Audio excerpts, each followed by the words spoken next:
Hindi po ba kayo nagtatanong, mga kapatid, kung bakit rampant po ang kasamaan sa atin pong daigdig? Nandyan ang patayan, nandyan po ang nakawan, nandyan ang pag-aabuso, nandyan po ang pagsasamantala, ang pagmamalaki, pagmamayabang. Bakit po, mga kapatid, punong-puno ng kasalanan ang mundong ito? Sa iisang dahilan, sapagkat nawalan na po ng takot ang tao sa Diyos.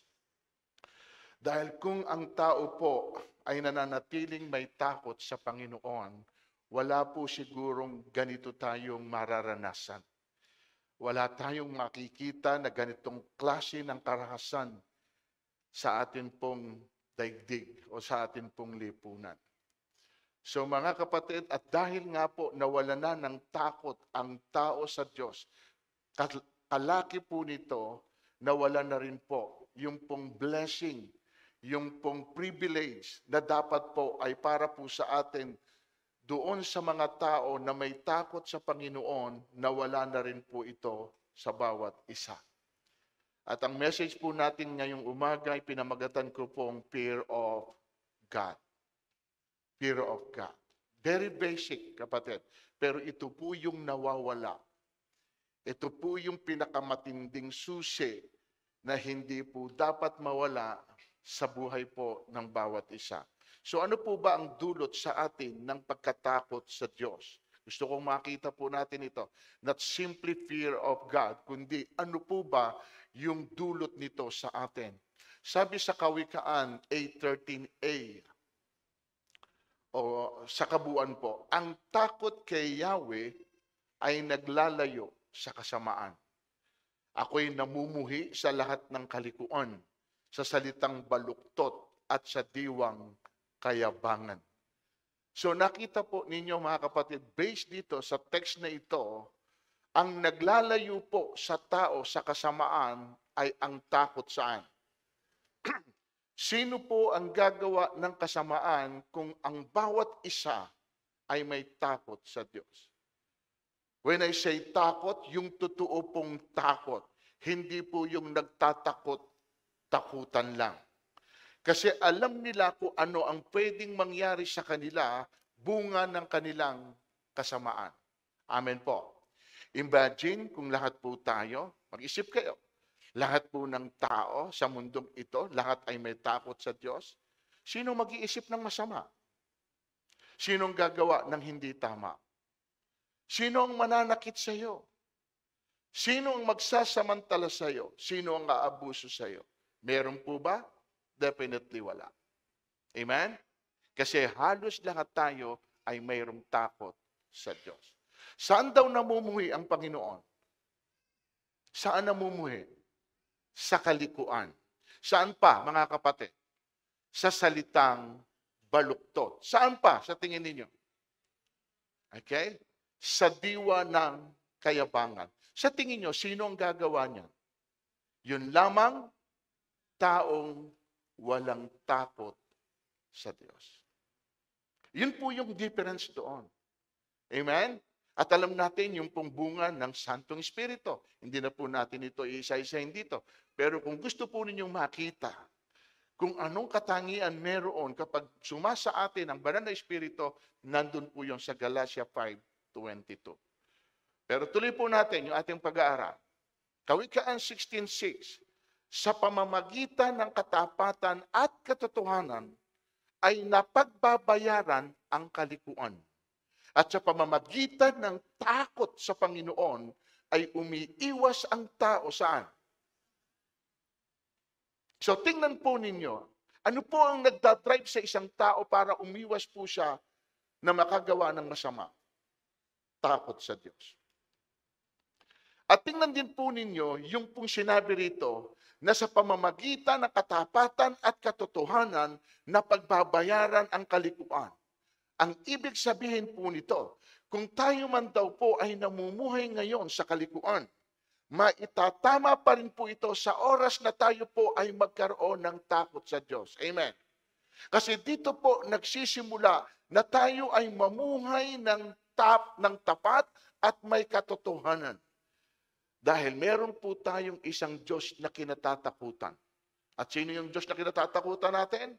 Siya yung nagsabing, ako ang daan, ako ang katotohanan, ako ang buhay. So mga kapatid, eto tanong ko sa inyo.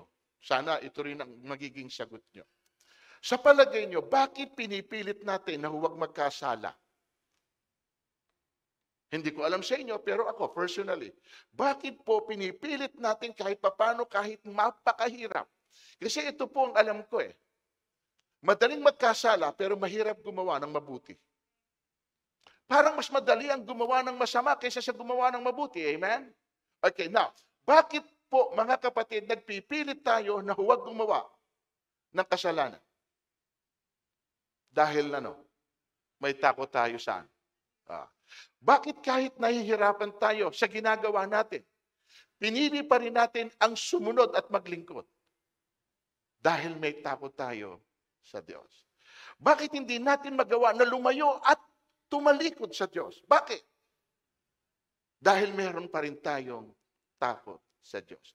Bakit hindi natin magawang mamuhi at magalit sa Panginoon doon sa mga bagay na pinayagan niya na mangyari sa buhay natin na hindi natin kayang tanggapin? Bakit? May mga pangyayari sa buhay natin na unacceptable. Hindi natin matanggap kung bakit inalaw ito ng Diyos. And for that reason alone, pwede na po tayong magdamdam sa Diyos, magalit sa Panginoon. Lord, why? Why? Narinig nga namin doon po sa PICC, doon sa speaker nga namin, i-reiterate ko lang po sa inyo. Ito po ang sabi niya, nagkasakit kasi yung asawa niya. Naglilingkod siya. Kilala po siya bilang siyang lingkod. Nangyari sa asawa niya talagang hindi ordinaryong sakit. O ito po ang tanong niya sa Diyos, Lord, why my wife? Bakit sa dami ng babae, yung asawa ko pa ang nagkasakit? O sumagot ang Diyos, sino ba irerekomenda mo? Kita nyo? So napakabigat kasi minsan, may mga tanong tayo na bakit nga sa dami ng pwedeng mangyari sa iba at lalo na doon sa mga taong masasama pa, bakit doon sa mabubuti ito nangyari? And then for that, kinu-question natin ang Diyos. Pero ba't hindi natin magawa na question ng Panginoon? Dahil meron tayong takot sa Diyos. Amen po. So, meaning ang pagkatakot sa Diyos ang susi para po maging maayos ang buhay ng bawat isa po sa atin. Are you with me? Kawikaan 14:2, tingnan nyo. Ang natatakot kay Yahweh ay lumalakad sa katuwiran. Ngunit ang nagwawalang bahala sa kanya ay nasa likong daan. Kanina, yung una mga kapatid, ang takot sa Diyos ang naglalayo sa atin sa kasalanan o kasamaan, rather. Ito namang pangalawa sa pamamagitan ng takot sa Diyos, umiiwas ang tao sa kasamaan. Ito po yung pangatlo. Ang natatakot sa Diyos ay lumalakad saan? So malinaw po mga kapatid, kung ano ang dulot sa tao ng takot sa Diyos. Amen. Ulit-ulit, iyan ang naglalayo sa atin upang tayo maging masama at maging makasalanan. Yan din ang dahilan kung bakit tayo umiiwas sa kasalanan, ngayon na nagnanais na lumakad sa katuwiran. Kung mangyayari lang po, mga kapatid, na maniwala ang tao na iyan lang ang tangi pong sagot sa pagbabago ng ating buhay, sana wala tayong makikitang karahasan. Walang patayan at walang pumapatay. Walang nangaapi at walang naaapi. Walang nasasaktan at walang nananakit. Walang nagsasamantala at wala ring napagsasamantalahan. Walang nangaabuso at walang maaabuso. Amen. Walang magnanakaw at walang nananakawan. Pero bakit hindi po ito nangyayari? Again, dahil wala nga po silang takot sa Diyos. Alam niyo po ba ang buong katungkulan natin bilang tao? Naintindihan po ba natin from the beginning na inilagay na po ito ng Panginoon? Ito yung atin pong katungkulan. Tingnan niyo. Sa kabila ng lahat ng ito, isa lamang ang aking masasabi, matakot ka sa Diyos at sundin mo ang kanyang mga utos, sapagkat ito ang buong katungkulan ng, when we say buong katungkulan, it is our duty. Ito yung katungkulan ng tao na na magkaroon sila ng takot sa Diyos. Pero ang tanong, ginagawa ba ng tao yung kanyang tungkulin? Hindi. Alam niyo po ba na wala hong problema o sitwasyon na wala pong solusyon? Lahat po ng problema may solusyon. Amen. Kaya nga sinabi natin, si Jesus ang kasagutan. Jesus is the answer. Pero bakit po kahit may solusyon, hindi po tayo makaalis doon po sa ganung kalagayan? Bakit? Dahil ayaw po nating paniwalaan yung sinasabi po sa atin ng Diyos. Ito na nga po ang sagot sa lahat ng yan yung magkaroon lang po tayo ng takot sa Panginoon. Sundin lang ang kanyang mga utos. Pero sino po ang naniniwala dito? Wala. Madalas nga sinasabi ko ito sa inyo, marami pong tao, and even Kristiyano, ang naniniwala na may Diyos, pero hindi naniniwala sa sinasabi ng Diyos. Magkaiba yung naniwala ka lang na may Diyos at magkaiba yung pinaniwalaan mo yung sinasabi sa iyo ng Diyos. Are you with me? So dahil nga again sa kawalan ng takot ng tao sa Diyos, nawala na rin po yung benefit nito na ipinangako ng Diyos kapalit ng pagkatakot natin sa Kanya. Alam niyo po ba ang dulot nito sa atin? At maging sa mga anak natin, kung lahat po tayo ay may takot sa Diyos? Tingnan niyo. Ito po lang ang dulot. Kaya alam ng Panginoon kung bakit nga ahead of time sinasabi niya, ito lang ang gawin ninyo. At ito naman ang magiging bunga ng pagsunod niyo. Number 1, matiwasay na buhay. Deuteronomy 5:29, sana nga'y manatili ang takot nila sa akin, says the Lord. At lagi nilang sundin ang aking mga utos. Upang maging matiwasay ang buhay nila at ang kanilang mga anak habang, very clear. Amen. Sana manatili ang takot nila sa akin at lagi nilang sundin ang aking mga utos. So hangad po ng Diyos sa atin na hindi mawala sa atin yung takot sa Kanya. Kaya po sinabi niya, manatili kayo na may takot sa akin. At ano po ang kapalit nito sa atin? Matiwasay na kasama ng ating mga anak. At hindi po ito minsan lang, kung hindi ito ay habang, can you imagine what a promise na ibinigay sa atin ng Panginoon? Habang panahon, maging ang anak mo ay magiging matiwasay. Wow! Hallelujah! So ano po hinahanap natin sa buhay na ito? Amen? Hindi ba minsan sinasabi natin, na kahit wala na tayo ng aynumang kayamanan, basta matiwasay lang ang ating mga buhay, higit pa po ito sa kayamanan. Amen? So ito po ang bunga ng pagkatakot natin sa Diyos at pagsunod sa Kanyang mga utos. Ano yung word? Matiwasay na buhay. Pangalawa, hindi lang matiwasay. Magkaiba yung matiwasay na buhay sa mahabang buhay. Amen? Ang pagkatakot kay Yahweh ay nagpapahaba ng, ngunit ang mga araw ng masama ay hindi. Akala ko ba sabi ng iba, yung masama daw ang mahaba ang buhay? Dahil binibigyan pa sila ng pagkakataon ng Diyos na magsisi at magbagong buhay. Tama po ito sa ibang pagkakataon. Amen? Dahil marami nga po dyan ang masasama, pero hanggang ngayon buhay pa rin at hindi pa rin sila namamatay. At pangarap nga ng mga taong mabubuti sa mga masasama, sana lahat sila, kayo may sabi niya. So on the other hand, yun naman daw mababait ang maagang namamatay. Dahil baka daw kung magtagal pa ang kanilang buhay, baka magbago pa sa halip na mamatay na mabuti, ay mamatay ng masama sa kalaunan. Pero iyan po ay mga hearsay lang. Amen. Mga usapan lang. Pero sa Biblia, ang sabi po rito, ang pagkatakot kay Lord ang nagpapahaba ng buhay at ito po ang totoo at dapat nating paniwalaan. Amen? Ang pagkatakot sa Diyos. Sino po sa atin dito ang gustong maagang mamatay?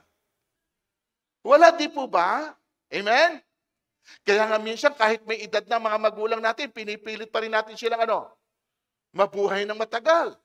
Kasi gusto po natin na makita pa nila lahat yung magagandang bagay na nangyari sa ating mga anak o maging sa kanilang mga apo.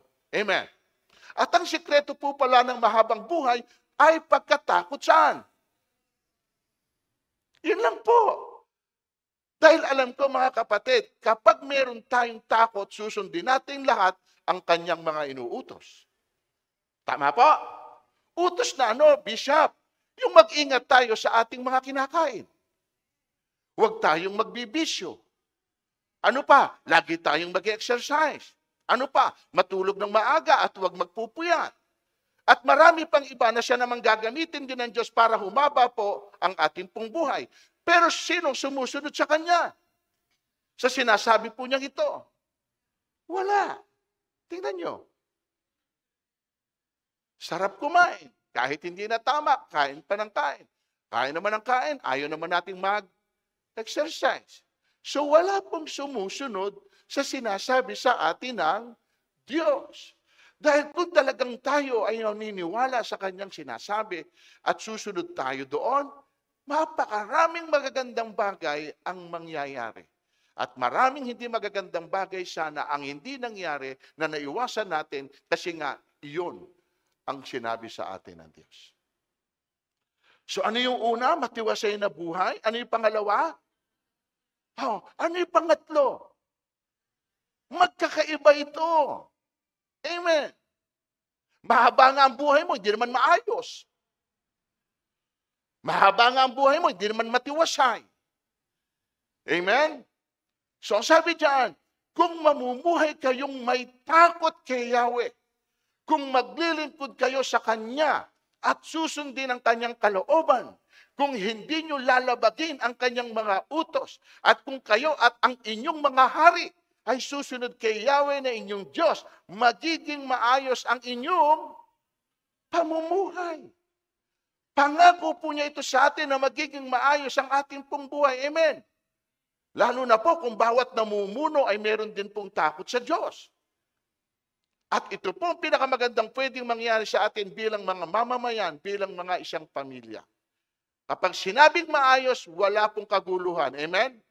Wala kang magiging pangamba. Wala kang inaalala na masama na mangyayari. Wala kasing gagawa ng hindi tama sa iyo. Dahil lahat tayo, maging yung mga nangunguna sa atin, ay meron pong takot sa Diyos. At dahil dito, magiging maayos ang lahat ng pamumuhay. Tama po ba mga kapatid? Nakikita niyo na po kung ano lang ang susi? Kung yun lang ma-instill sa puso natin at lalakaran po natin, sigurado po ako Hindi kasi pwedeng magkamali ang Diyos sa kanyang mga sinasabi. Kaya hindi ho natin ito personally na-experience kasi we, ourselves, hindi naman din po ganun ang pagkatakot sa Diyos. Kasi tingnan nyo, ang totoong may takot, listen, tingnan nyo. Sino rito ang hahawak ng cobra? Yung hahawakan mo siya. Hindi ka hawak, hindi ka hawak. Amen? Bakit? Mamamatay ka. Sino rito ang hahawak ng live wire? Wala rin. Bakit? Mamamatay ka. So anumang bagay na pwedeng magsanhi ng harm sa iyo o ikamamatay mo, hindi mo gagawin. Bakit? Takot ka. So therefore, ganun din po ito in essence, maging sa atin pong Panginoon. Tingnan nyo ginawa. Huwag niyong kakainin, ang sabi ng Lord, mamamatay kayo. Sumunod ba sila? Kasi kung sinunod nila, sabi ng Lord, huwag niyong kakainin, mamamatay kayo. Kinain. Namatay. Hindi namatay physically. Tama? Namatay sila spiritually. At yun na po, doon na po nagsimula yung kasalanan. Kaya ito na po ang naging bunga. Kumalat ang kasalanan, ito na po, rampant ang kasamaan. So you get my point? Kung may takot tayo sa Panginoon, pipilitin natin na kahit papano, kung may kahihiyan tayo sa Diyos, hindi ho natin gagawin na tayo po ay magkasala. Pipilitin din natin na hindi tayo makapanakit sa kapwa natin. Yung wala tayong magawa na kahit papano ay may masasabi po sila. Napakasarap ng ganong klase pong buhay. Amen? Yung wala kang pangamba, wala kang kinatatakutan, Wala kang inaalala na may mananakit sa'yo, may haharang sa'yo. Ah. So nakatatlo na po ako. Ano yung una? Buhay na matiwasay. Ano yung pangalawa? Mahabang buhay. Ano yung pangatlo? Maayos na pamumuhay. Dagdagan natin. Parang hindi ako kontento sa tatlo. Payagan niyo po ako na normally 3 points lang ako, gagawin ko po ngayon 7 points. Okay lang ba? Okay? Kasi dagdagan natin. Kung ano pa ang pwedeng idulot sa atin kapag ang isang tao may takot sa Diyos. Number 4, karunungan. Sorry. Ang pagkatakot kay Yahweh ay pasimula ng ano? Ngunit walang halaga sa mga mangmang ang aral at saway. Sa English po ito, mga kapatid, the fear of the Lord is the beginning of wisdom. Hindi po knowledge. Magkaiba po yung knowledge sa wisdom. Yung pong knowledge, pwede po natin itong makuha sa pag-aaral, sa pagbabasa, sa karanasan. Pero ang wisdom, plainly, galing po ito sa Diyos. Yung wisdom na ibinibigay po niya, yung like ibinigay niya kay Solomon. Tingnan niyo. Kaya't sinabi sa kanya, yamang hindi ka humiling para sa iyong sarili ng mahabang buhay, o kayamanan o kamatayan ng iyong mga kaaway, kundi ang hiniling mo'y pagkaunawa at katalinuhang humatol, ipinagkakaloob ko sa iyo ang hiniling mo. Bibigyan kita ng karunungan. Sino nagbigay? Ang Diyos. Sabi ng Lord, bibigyan kita ng karunungan na walang kapantay, maging sa mga nauna, maging sa mga susunod pa sa iyo. Very clear, ha? Bibigyan kita. Sino nagbigay? Ang Diyos. Ano yung binigay ng Diyos na katalinuhan? Walang kapantay. So, ang Diyos ang nagbibigay ng wisdom. Amen. Kaya nga, kung tayo po may takot sa Panginoon, marami po tayong mga desisyon sa buhay na hindi po tayo dapat nagsisi. Napakarami po nating dinesisyonan sa buhay na ito na pinagsisihan natin. Bakit? Sapagkat namali tayo sa ating naging desisyon. At bakit ka nagkamali? Sapagkat wala po doon yung wisdom ng Panginoon. At bakit wala sa iyo yung wisdom ng Panginoon? Marahil siguro wala kang takot sa Diyos. Dahil kung may takot ka sa Panginoon, hindi ka basta-basta magdidesisyon nang hindi mo muna kinukonsulta saan? Sa ating Panginoon. Amen po ba? Trust in the Lord with all your heart and lean not on your own understanding. In all your ways, acknowledge God and He will direct your path straight. Yun ang sabi po sa Proverbs 3:5-6. So, hindi po tayo basta lang kikilos nang wala po yung pong guidance and wisdom from the Lord. And at pagka po ganoon, mga kapatid, can you imagine, sinong Diyos ang iaalaw ka na magkamali ka sa iyong desisyon kung yung bago ka nagdesisyon, ikinonsulta mo muna sa Kanya at humingi ka sa Kanya ng gabay, Lord, bigyan mo ako ng kaunawaan at karunungan sa bagay na pagpapasyang ko kasi hindi ko alam kung ano ang pwedeng mangyari dito. Matapos mong hingin ito sa Diyos at nabigo ka, mag-question ka, Lord, bakit? At kung sakali man na inalaw ng Diyos sa kabila na hiniling mo, nabigyan ka na kaalaman, baka merong pong gustong ituro pa rin sa iyo ang Diyos. Amen po. Always na ang Panginoon, alam niya kung ano ang kanyang ginagawa. Kawikaan 9:10, pagkatakot kay Yahweh ay simula ng ano? Ang pagkilala sa Kanya ay may dulot na ano? So yan ang hatid po sa buhay po ng bawat isa sa atin. Ang kaalaman at karunungan. Bakit daw po napapahamak ang tao? Dahil kulang saan? Sa Hosea 4:6, people perish because of what? Lack of wisdom, lack of knowledge. Amen? So ano po ang dulot ng kawalan ng kaalaman? Yung nga, again, mga maling desisyon. Less po yung opportunity na mabigyan ka ng magandang bukas kasi kulang tayo sa kaalaman. When I say kulang sa kaalaman, hindi po ito tumutukoy sa mga hindi po nag-aral. Kasi may mga hindi nag-aral dyan na naging matagumpay naman sa buhay. Amen? Ang sinasabi natin kulang sa kaalaman, yung taong walang Diyos, yung walang takot sa Diyos. Dahil malinaw dito na ang karunungan at kaalaman ay nanggagaling sa Diyos. So paano ka ngayon magkakaroon nito kung wala ang Diyos sa buhay mo? Siya ang pinagmumulan ng karunungan. So kaya po ang sinasabi roon, mga kapatid, hindi po dahil hindi ka nag-aral, wala kang alam. Okay po? Pero mas masarap pa rin kahit papano yung tayo ay nakapag-aral. Kawikaan 15:33, ang pagkatakot kay Yahweh ano? At ang kababaan ay nagbubunga ng karangalan. Sunod pa natin. Ang taong may nais na siya'y dumunong kay Yahweh ay matakot yaong taong yon. So I guess, mga kapatid, sapat na po yung mga tekstong ito para po maunawaan natin na kung gusto po natin ng karunungan mula po sa Diyos, kailangan po nating magkaroon ng takot. Kailangan po natin. Yun lang. Wala naman pong iba eh. Yun lang muna ang unang ma-establish sa atin. Na magkaroon ka lang ng takot sa Diyos, sa sarili mo, sa lahat ng gagawin mo, sa lahat ng kilos mo, sa lahat iba na sasabihin mo.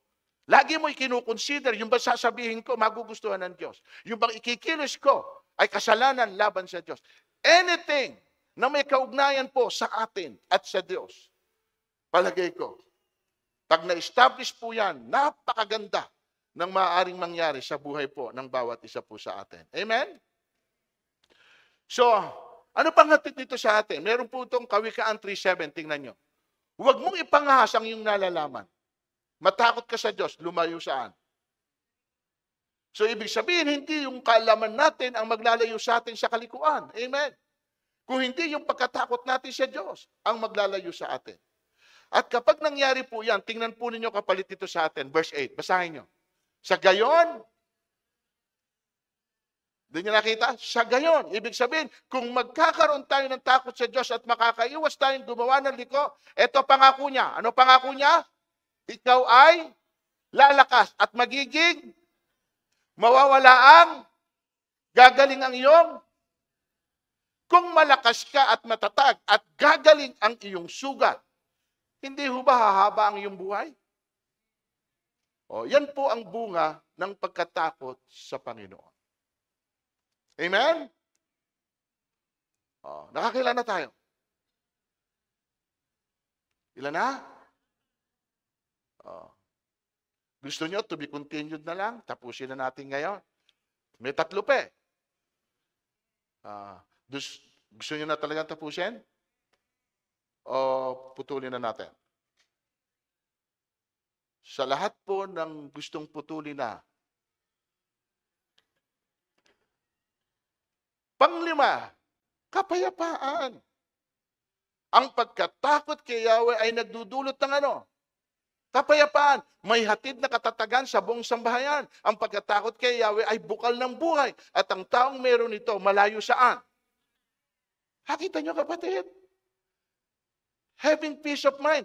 Ano po ba ino-offer ng Panginoon sa atin sa John 17? My peace I give unto you, that the world cannot give. Tanyo, bakit nag-o-offer ng Diyos ng kapayapaan? Kasi napakasarap din mga kapatid na maranasan po natin ito. Ano yun? Yung pong merong kang peace of. Peace of. Di ba? Bakit marami sa atin ang hindi makatulog? Bakit marami sa atin ang hindi makatulog? Bakit marami po sa atin ang nai-stress? Nadidepress? Bakit? Sigurado po ako, gumagana ang kanilang. Wala ho silang kapayapaan. Maraming tumatakbo sa isip nila na nagsasanhi ng mga bagay na pwede pong ikatakot, ipag-alala. To the point na nawawala na rin yung peace na ipinangako ng Panginoon. Pero ito sabi, kapag may takot ka sa Diyos, you will have His peace. Yung kapayapaan niya ay mapapa sa'yo. Tingnan nyo, naglalayo sa kamatayan, ang hatid ay katatagan sa buong sambayanan. Tama ba mga kapatid? Grabing pangako. Hindi lamang kapayapaan kung hindi katatagan sa buong sambahayan. At ang maganda na binanggit dito, yung bukal ng buhay at malayo sa kamatayan. Hindi ka kagad mamamatay. Bakit? Wala ka masyadong iniisip eh. Hindi ka masyadong nag-aalala. Alam niyo ba yung sobra na ang iniisip at hindi na kaya i-contain ang kanilang kaisipan? Iisa na lang hinihiling niyan eh. Gusto na nilang mamatay. Bakit? Pagod na ang kanilang isip. Pero kung meron tayong kapayapaan, parang everything is okay. Dahil alam mo sa sarili mo na meron kang Diyos na kinatatakutan. At dahil nga natatakot ka sa Diyos, may bunga ito para sa iyo. Ayun ang sinabi niya. So hindi ka dapat mag-alala. Tama? Sabi ng Diyos, kung sino man sa inyo ang pwedeng magpahaba ng kahit man lang ng 1 minuto sa pamamagitan ng pag-aalala, mag-alala ka. Hahaba ng 1 minuto buhay mo. Pero kung wala daw po sa atin ang pwedeng magpahaba, bakit ka mag-aalala? Hindi naman pala ito mag-a-add ng buhay mo. Are you with me? Di ba? Yung pag-aalala pala ay hindi naman pala magpapahaba ng buhay mo, kundi ito pa ang magpapaiksi sa'yo. Ang totoo niyan, kung meron kang Diyos at may takot ka sa Diyos, at ang Diyos ang bahala, na sinasabi mo, Lord, bahala ka na sa akin, siya may kontrol ng lahat ng bagay. Amen? So anumang bagay na hindi niya payagan, kahit gusto mo, hindi mangyayari. Are you with me? So kaya nga, ito, alam niyo bang insulto yan sa Diyos? Having God in you, tapos ito, sa kabila nung may Diyos ka, pero kalakip dito, nandun ang iyong pag-aalala, ano ngayon na nagiging papel ng Diyos mo? Hindi ko naman sinasabing masama rin yung nag-aalala. Kasi po natin ito damdamin nature. At lalo na kung positibo naman ang nagiging dating sa'yo, doon sa pag-aalala mo, mas lalo mong naaalala na may Diyos. Sa pag-aalala mo, lalo kang lumalapit sa Panginoon at tumatawag sa Panginoon, okay po yun. Pero kung ito na po ang magpapahirap sa kalooban mo, sa pamamagitan na laging araw-araw na lang ay nag-aalala ka sa maraming bagay, kapatid, insulto yan sa Diyos na iyong pinaglilingkuran, na nagbibigay sa iyo ng kapayapaan. Amen? Ano pa? Proteksyon. Yan ang mga dulot ng takot sa Diyos. Anghel yung bantay, kanino? Yung walang takot sa Diyos, sino nagbabantay? Yun ang nakakatakot. Tama? Kasi dito, anghel yung bantay sa may takot sa Diyos. Minention, special mention Tama? Sana wala nang special mention. Sa may takot sa Diyos. Sa mga panganib sila'y kinukupkop. Amen. So we have the protection of God. Bakit ka iingatan ng Diyos? Kasi nga, mayroon kang takot sa Diyos. Simple lang naman, di ba? Huwag natin gawing komplikado. Isa lang ngayon ang matutunan natin. Lahat tayo, uuwi tayo ngayon, i-still nyo sa puso nyo, na magkaroon ka ng takot sa Panginoon. Araw-araw, lagay mo sa isip mo, may takot ako sa Diyos. So, kapag yan ay na-practice mo, kapag makakagawa ka ng hindi tama, biglang papasok sa iyo, may takot ako sa Diyos. May takot ako sa Diyos. So, hindi ngayon makapananaig yung bagay na gusto ng dyablo o ng kaaway na gawin mo. Bakit? Kasi lagi kang nare-remind sa sarili mo na ako ay mayroong takot sa Diyos. Amen? Palakpakan nga natin ang Panginoon doon. Sabihin mo sa katabi mo, matakot ka sa Diyos. Hindi marami sa atin, sa asawa takot Hindi sa Diyos Di ba? Minsan tao kinatatakutan natin Hindi ang Diyos and this finally, ito na po yung finally, provision. Tingnan na, napakaganda Ito, matakot kayo sa Panginoon, kayong kanyang mga banal. Sapagkat ang mga natatakot sa Kanya ay ano? Ano aalalahanin mo? Anong ipag-worry mo? Anong ikakatakot mo? Kung may pangako sa iyo ang Diyos na may-ari ng lahat ng bagay, na sabi niya, matakot ka lang sa akin. Ito pangako ko sa iyo. Kahit kailan, hindi ka magkukulang. Amen? Siya may sabi niyan. 37, di ba? Yung word na sinabi niya na ano, hindi siya sinungaling. Tulad ng tao, pag sinabi niya, ginagawa niya. Pag ipinangako niya, tinutupad niya. Di ba? Jeremiah 1:12. Ano mang marinig ko. Ano pa sabi niya? Bakit ako'y magbabantay at sisiguraduhin ko na mangyayari ang aking sinabi. Yan ang sabi ng Panginoon. O, ito pinakamaganda. And this is the final verse. O, basahin natin. Matakot kay Yahweh kayo na kanyang bayan. Nang makanta ninyo ang lahat ng bagay. Wow! Kahit mga leon ay nagugutom din. Sila'y nagkukulang sa hustong pagkain. Ngunit ang sino mang si Yahweh susundin sa anumang bagay, hindi. Kapatid, ba't ginamit dito yung leon? Ang leon po ay king of.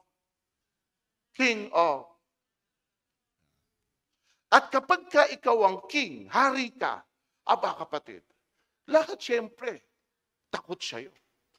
Tama po. Pero ang sabi rito, yung leon, yung hari ng jungle, nagkukulang din. Nagkukulang.